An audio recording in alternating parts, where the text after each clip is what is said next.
Bienvenue dans Fonction publique mon amour, le podcast qui explore, questionne et parfois bouscule, toujours avec l'envie de comprendre et d'avancer. Je suis Linda et chaque semaine, je vous propose des conversations sans détour avec ceux qui font bouger les lignes, innovent et croient en une fonction publique d'avenir. Parce que le changement commence par une idée et chaque idée a de la valeur. Alors place à l'épisode du jour. Salut Elma. Bonjour Linda. Deuxième épisode ensemble. On en a fait un premier sur l'enquête administrative. Et au cours de l'épisode, tu as parlé de protection fonctionnelle. Et c'est vrai que j'ai eu plusieurs demandes comme ça, aux suggestions sur la protection fonctionnelle. Et moi-même, je suis un peu dépourvue parce que c'est vrai que je saurais pas dire voilà, c'est quoi exactement la protection fonctionnelle, qu'est-ce qu'on doit en attendre. Et alors, je t'ai demandé un peu, improvisation totale, est-ce que tu as des éléments là-dessus? Donc, tu as accepté vraiment très sympa. Merci beaucoup d'enregistrer à brûle-pourpoint sans préparation, rien. C'est du en live direct. Elma, c'est quoi la protection fonctionnelle? Et oui, la protection fonctionnelle, qui est une notion, je dirais connue de tous les agents publics. C'est vrai, comme tu le dis, et on ne sait pas toujours ce que ça recouvre. Alors, je dirais que déjà, c'est une protection de l'employeur face aux risques auxquels l'agent public est confronté dans le cadre de sa mission. D'accord. Et dans le cadre de l'exercice de ses fonctions. Ça, c'est vrai que c'est important de le noter. Et donc, on a une série d'articles dans le Code général de la fonction publique. De mémoire, c'est les articles 134-1 et suivants du Code qui définissent précisément les situations dans lesquelles la protection fonctionnelle est accordée. D'accord. Donc, il y a les atteintes volontaires à l'intégrité de la personne, les violences, tout ce qui est agissement constitutif de harcèlement, les injures, les menaces. Enfin voilà, le code fait référence à des faits qui sont assez précis. C'est effectivement les situations dans lesquelles l'agent peut être victime de diffamation, d'outrage. Voilà, c'est ce genre de situation. Alors, je pense forcément là aux agents d'accueil, qui eux sont en première ligne, entre guillemets. Absolument. Donc, j'ai un agent d'accueil qui est en train de se faire insulter ou crier dessus parce que c'est pas assez rapide pour la carte d'identité, j'en sais rien du tout. Là, il peut bénéficier d'une protection fonctionnelle. Oui, exactement. Il peut déposer plainte. Et dans le cadre c'est un dépôt de plainte. Alors, il va déposer plainte et dans le cadre de son dépôt de plainte, il va solliciter en parallèle la protection fonctionnelle auprès de son employeur. Dans ce cadre-là, et dans le cadre du dossier pénal, il pourra donc avoir l'assistance d'un avocat qui, lui, sera pris en charge par la collectivité au titre de la protection fonctionnelle. D'accord. Alors, quand tu parles de collectivité, alors de la collectivité de l'employeur, quoi. Enfin, voilà. On est bien dans tous les versants. Oui, bien sûr. On est bien dans tous les versants de la fonction publique, oui. Ok. D'accord. Donc, ça veut dire que je me fais agresser. Je dépose plainte, mes frais d'avocat sont pris en charge par mon employeur. C'est ça. Alors, il y a plusieurs conditions. C'est se dire, est-ce que, alors là, la situation, on la comprend bien, mais est-ce que les faits que je vais soumettre à ma collectivité sont suffisamment concrets et avérés et établis, je dirais.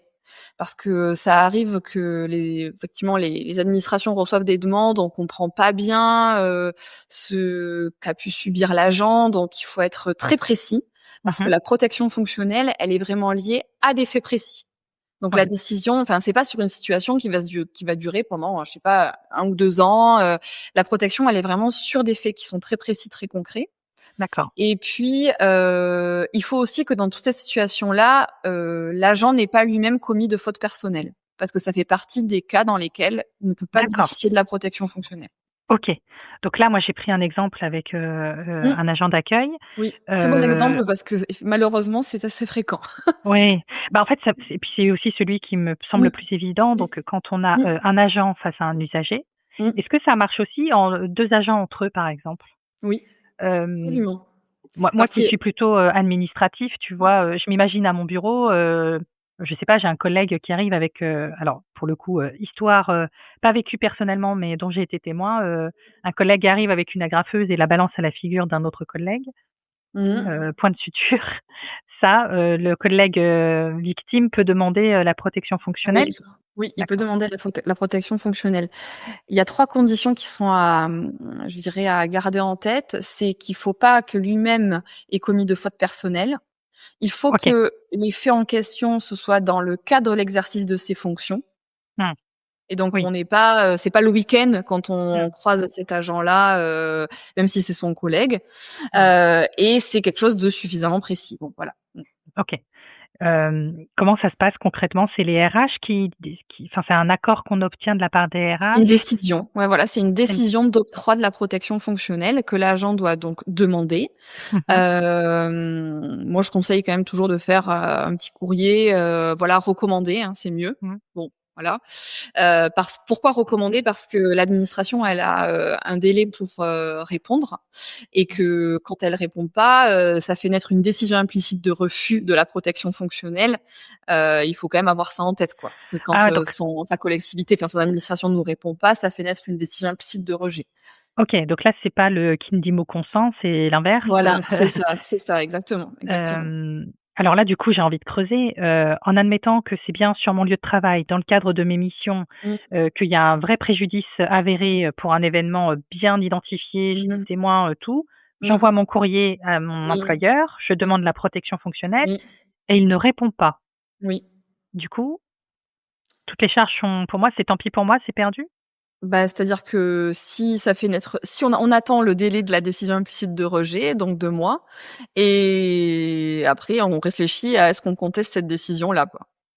Mais bon, ça je dirais que si les choses sont aussi évidentes que tu le dis, Mmh. normalement, la décision, elle devrait être, favorable à l'agent, quoi.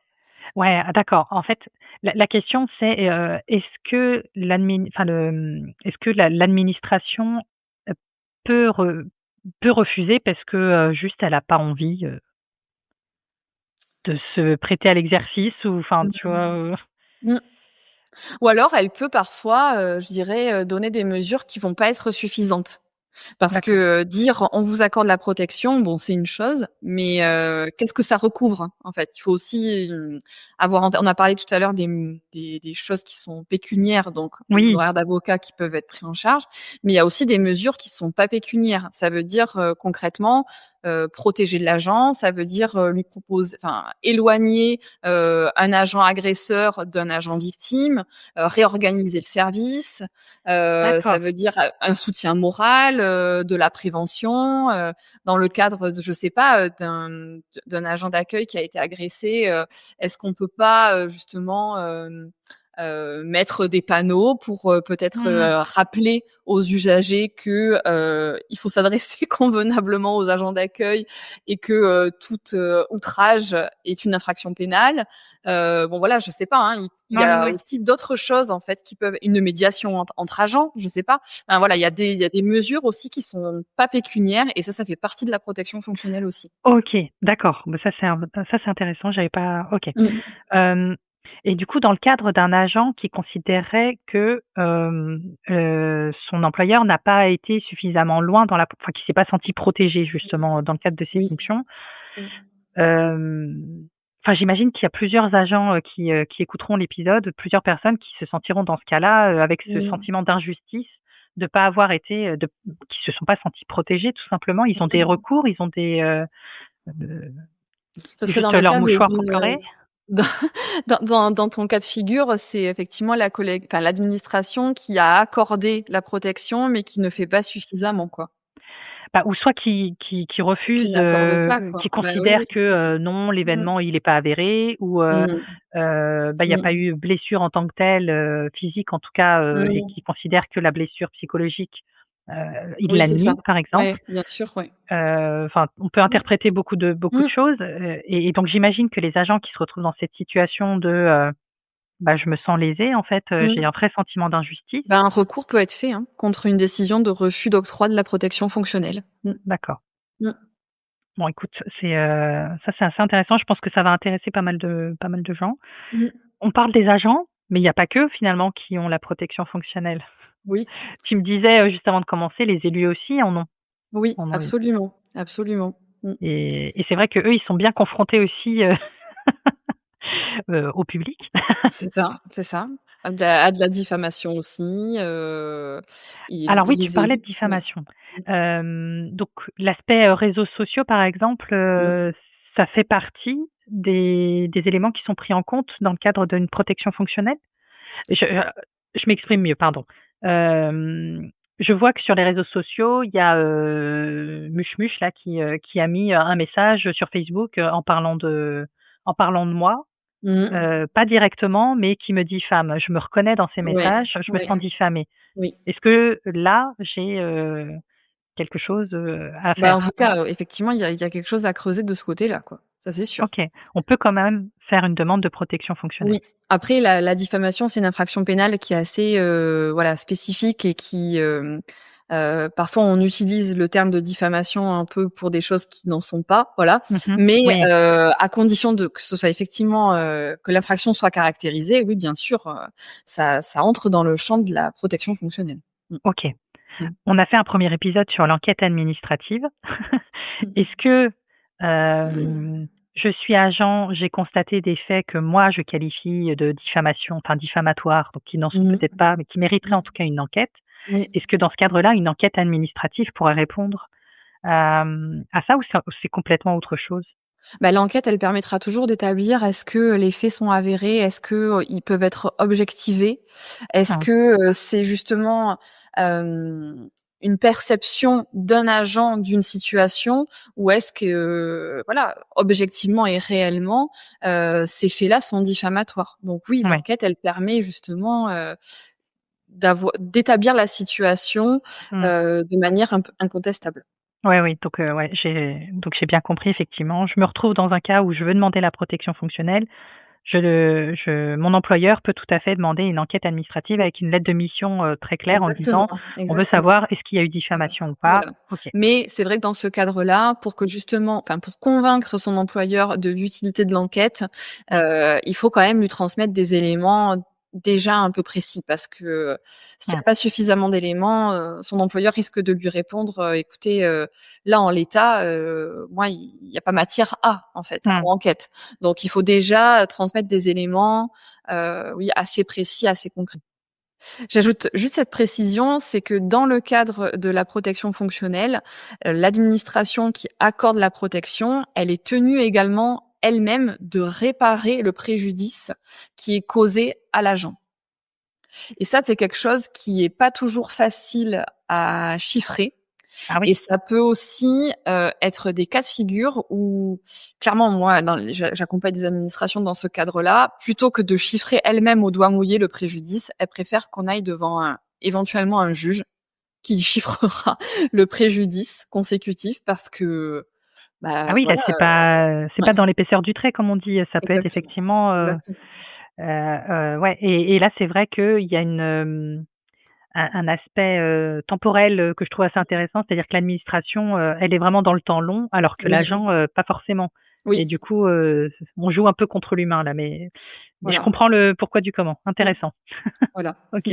Donc en tout cas, pour les cas quand on veut demander la protection fonctionnelle, qu'on soit élu ou agent, la première chose à faire, c'est de la demander Absolument, voilà. à son employeur. OK, C'est ça, mmh. OK. Moi, j'ai tout compris. Elma, si jamais on veut travailler avec toi, comment ça se passe? Alors pour travailler avec moi, on me contacte, par mail ou par, téléphone. Mmh. Voilà, je réponds au téléphone directement, donc ça me permet d'avoir un échange, voilà, direct, avec, mes clients. Mmh. Donc mes Je mettrai coordonnées ton voilà, c'est tes ça. coordonnées en Elles note sont de sur mon podcast. site internet. Voilà, exactement. Eh ben, je Mes mettrai ton coordonnées ton mail et téléphoniques sur mon site. Merci beaucoup, Elma. Merci Linda. Voilà, un regard de plus sur la fonction publique d'aujourd'hui. Si cet épisode vous inspirait, alors il a rempli son rôle. Parce que ce que l'on retient et ce que l'on transmet, ça a du sens. Et ce qui a du sens a de la valeur. Partagez, abonnez-vous. Merci d'être là et on se retrouve bientôt.